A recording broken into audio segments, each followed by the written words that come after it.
Hey, welcome back, guys. Power Book 2's third episode found our players trying to establish a foothold in new terrain by any means. On the other side of the law, a frantic holdover from Season 2 does everything in his power to build a case against a grieving Queenpin, threatening his own Rico team in the process. I'm here to break it all down in typical Top 10 WTF fashion. Before we begin, be sure to hit the like button, subscribe, and bell notification to immediately receive these videos. Also, big thank you to all of my channel donors. If you'd like to be the next one, drop $1 on that Cash App for us. And lastly, a spoiler alert is now in effect for all things power. Here we go. WTF Moment Number 10, Revenge Scrape.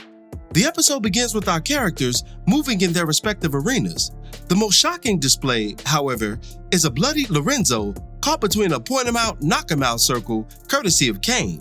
The unnamed figures proceed to beat the brakes off the Tejada patriarch, and Kane cements his revenge for his previous prison beating and Drew's jumping from last week. WTF Moment Number 9, Performance Incentive. The crew receives a simultaneous text from Obi and is pressed by the Englishmen as to why they haven't moved Noma's product fully.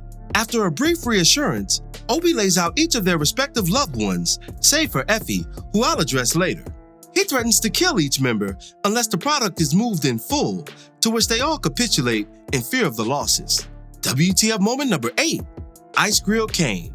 Kane pulls up on Diana at Stansfield during her exchange with Celine before work. Frightening the L7 with the protracted mean mug, Kane approaches the two and thoroughly disrespects the brother with the made-up-ass name.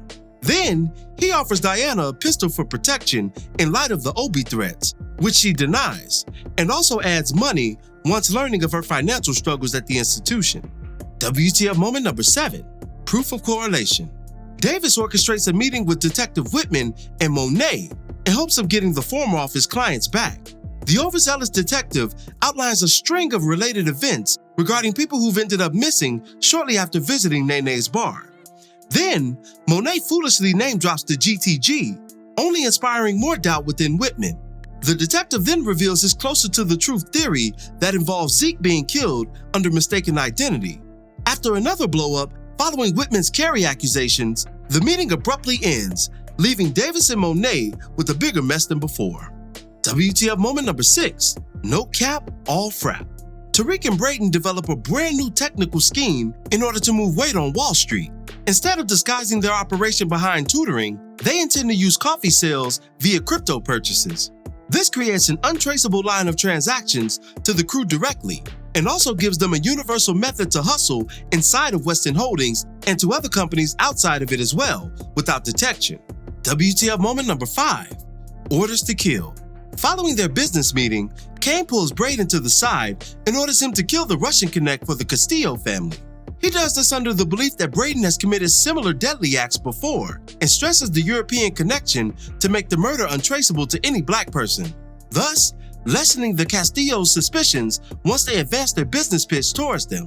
Brayden apprehensively agrees, surely cementing his hellbound status, at least in his own mind. WTF Moment Number 4, Hit Gone Wrong. Brayden sets out to complete the hit against the Russian connect, posing as a street peddler. After blowing his cover, he nearly loses his own life in the operation by failure to pull his gun. Thankfully, Tariq and Effie arrive in time for the former to pull the trigger, but this causes a major issue in the business at hand.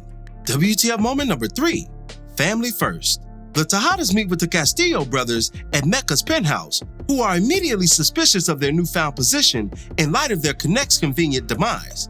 After grilling the Tejada clan and exposing the true race of the shooter, the brothers are talked down by Lorenzo and carry out the remaining business democratically by taking a vote.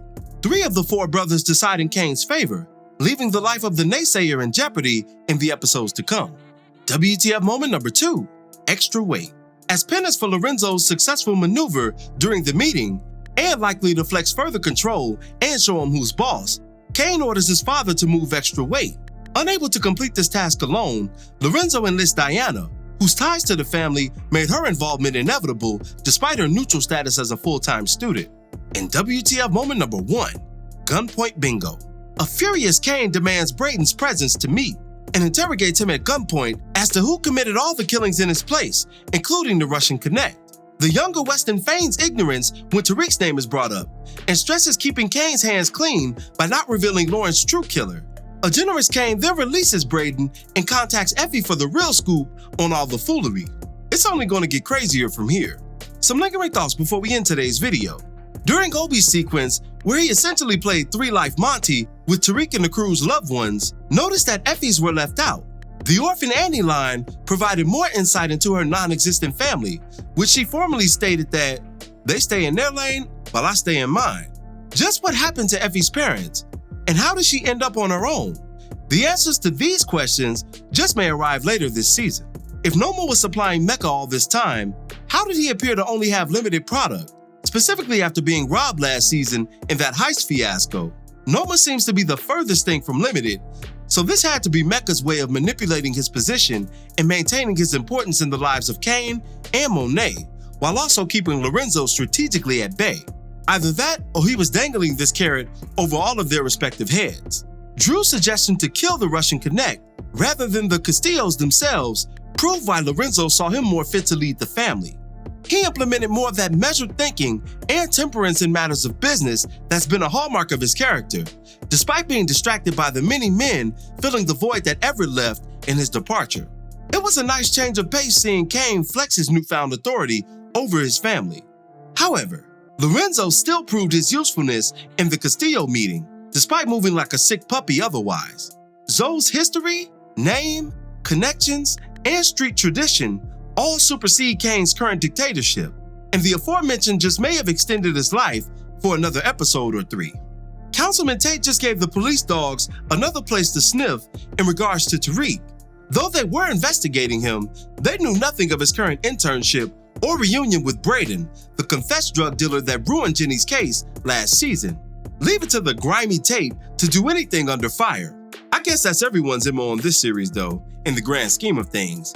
And lastly, Tariq strategically made a move with the Rsj character, who's played by the same actor who portrayed Chris Bartlow on the classic series The Wire. Tariq and Rsj's exchange isn't just happenstance, and I bet my money that he's going to prove quite valuable to Tariq and his organization going forward, especially as he makes his plans to leave the life for more legitimate pastures elsewhere.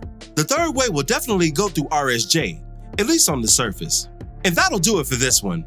What were your thoughts on Power Ghost Episode 3? Be sure to drop me your opinions in the comments below. As always, I thank you for watching today's video. If you liked today's video, go ahead and drop $1 on that Cash App for us, hit the like button, share it with your friends who are Power fans, and subscribe for more content such as this. This is Rudy P. Magic of Rudy P. Magic Beats, and have a blessed one until the next one. Peace, y'all.